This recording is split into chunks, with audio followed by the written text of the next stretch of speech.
चलिए क्लास 11 का most important सवाल ले आए हैं। चलिए इसको देखते हैं। आज का पहला सवाल है, इंटरनेट का सबसे बड़ा लाभ क्या है? तो इसका राइट आंसर होगा ऑप्शन बी, पूरी दुनिया को जोड़ना। इंटरनेट से हम लोग पूरी दुनिया से बात कर सकते हैं, मतलब मेरा आदमी वहाँ है तो वहाँ से भी बात कर सकते हैं। तो यही है इंटरनेट को जोड़ना। चलिए अगला प्रश्न की ओर चलते हैं। गद्यांश के अनुसार इंटरनेट का मुख्य कारण कौन सी समस्या उत्पन्न होती है? मतलब गद्यांश के अनुसार इंटरनेट से हम लोग को क्या समस्या होता है? तो इसका राइट आंसर होगा ऑप्शन ए, साइबर अपराध और धोखाधड़ी। इंटरनेट से साइबर का समस्या हम लोग को होता है। चलिए अगला प्रश्न की ओर चलते हैं। इंटरनेट को किसके रूप में वर्णित किया गया? इंटरनेट को किसके रूप में वर्णित किया गया है? तो इसका राइट आंसर होगा ऑप्शन बी, ज्ञान का भंडार। इंटरनेट से हम लोग को बहुत सारा ज्ञान भी मिलता है। चलिए प्रश्न संख्या चौथे की ओर चलते हैं। गद्यांश में इंटरनेट के उपयोग को किस शर्त पर लाभदायक बताया गया है? तो इसका राइट आंसर होगा ऑप्शन बी, अगर इसका उपयोग समझदारी और सावधानी से किया जाए। चलिए प्रश्न संख्या पाँचवें की ओर चलते हैं। पद्यांश में भारत की पहचान को किससे जोड़ा गया है? तो इसका राइट आंसर होगा ऑप्शन बी, विभिन्नता में एकता।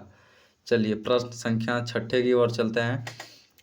पद्यांश के अनुसार एकता का दीप किससे जलता है? किससे जलता है?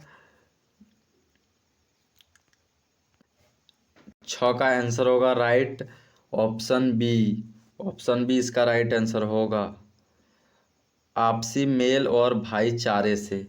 चलिए प्रश्न संख्या सातवां की ओर चलते हैं, 7 की ओर। पद्यांश में किन झगड़ों से दूरी बनाने की बात कही है? मतलब पद्यांश में कौन झगड़ों से दूरी बनाने की बात कही गई है? तो इसका राइट आंसर होगा ऑप्शन बी, जाति और धर्म के झगड़ों से। चलिए प्रश्न संख्या आठवें की ओर चलते हैं। नई मिसाल बनाए पंक्ति से क्या प्रेरणा मिलती है? तो इसका राइट आंसर होगा ऑप्शन बी, प्रगति और एकता के साथ। चलिए प्रश्न संख्या 9वें की ओर चलते हैं। रेडियो को किस प्रकार का जनसंचार माध्यम माना जाता है? रेडियो से खाली हम लोग सुन सकते हैं, इससे क्या होगा? श्रव्य माध्यम। चलिए प्रश्न संख्या 10वें की ओर चलते हैं। निम्नलिखित में से कौन सा प्रिंट माध्यम का उदाहरण है? तो इसका राइट आंसर होगा ऑप्शन बी, समाचार पत्र ही हम लोग को प्रिंट होके आते हैं। चलिए प्रश्न संख्या 7 की ओर चलते हैं। जनसंचार में फीडबैक का क्या महत्व है? जनसंचार में फीडबैक का क्या महत्व है?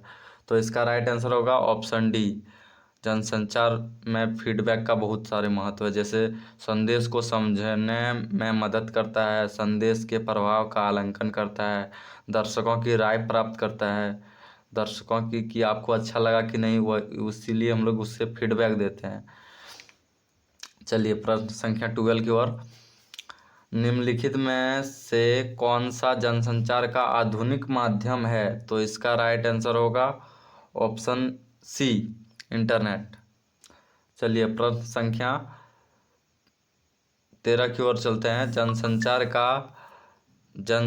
का समाज पर क्या प्रभाव पड़ता है? जनसंचार का समाज पर क्या प्रभाव पड़ता है? तो इसका राइट आंसर होगा ऑप्शन डी। चलिए प्रश्न संख्या 14 की ओर चलते हैं। निम्नलिखित में से कौन सा एक पत्रकारिता का नैतिक सिद्धांत है? तो इसका राइट आंसर होगा 14 का ऑप्शन सी, सत्य और निष्पक्षता का पालन करना। चलिए प्रश्न संख्या 15 की ओर चलते हैं। पत्रकारिता में पेज 3 का क्या तात्पर्य है? 15 का आंसर होगा ऑप्शन सी, मनोरंजन और जीवन की शैली की खबरें। चलिए प्रश्न संख्या 16 की ओर चलते हैं। खोजी पत्रकारिता का मुख्य कार्य है ऑप्शन ए, गुप्त और महत्वपूर्ण जानकारियों को उजागर करना। चलिए प्रश्न संख्या 17 की ओर चलते हैं। टीवी और रेडियो पत्रकारिता को किस श्रेणी में रखा गया? टीवी और रेडियो को इलेक्ट्रॉनिक मीडिया में रखा गया। किस में रखा गया? Electronic media. ऑप्शन सी इसका राइट आंसर होगा।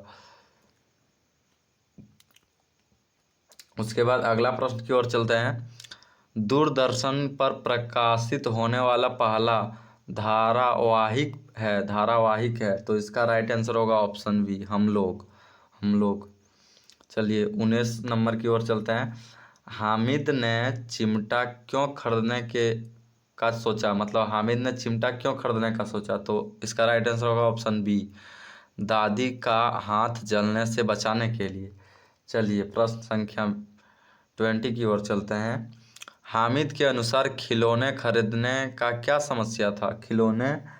खिलौने में क्या समस्या था, मतलब हामिद के अनुसार खिलौने खरीदने में क्या समस्या थी, तो इसका राइट आंसर होगा ऑप्शन बी, खिलौने से कोई काम नहीं बनता।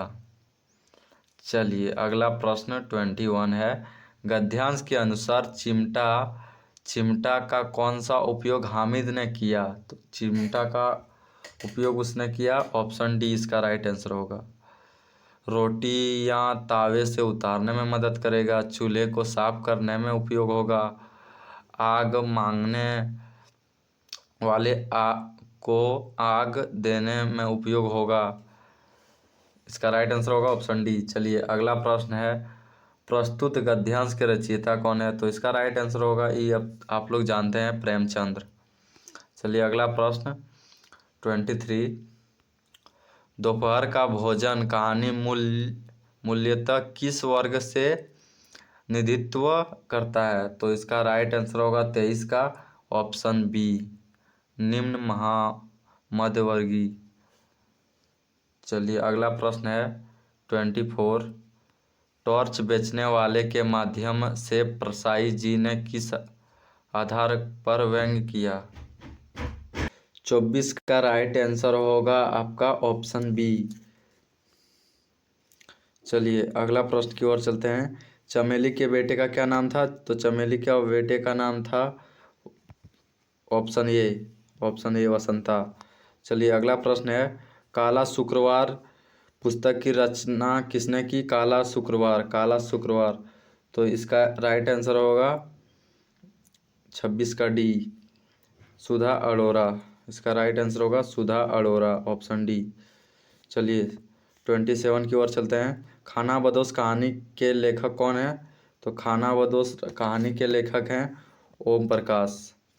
चलिए 28 की ओर चलते हैं। भारत माता का मस्तक किसे कहा जाता है, तो ये तो हिमालय को कहा जाता है, ये सबको पता है, हिमालय को कहा जाता है।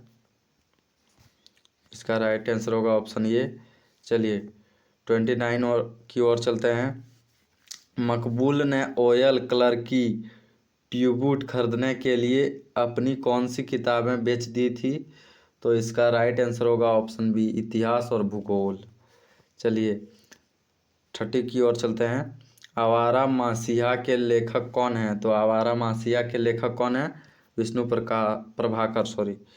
प्रभाकर। चलिए 31 की ओर चलते हैं। पतंगबाजी में शरद का मित्र कौन था, तो इसका राइट आंसर होगा ऑप्शन बी, राजू।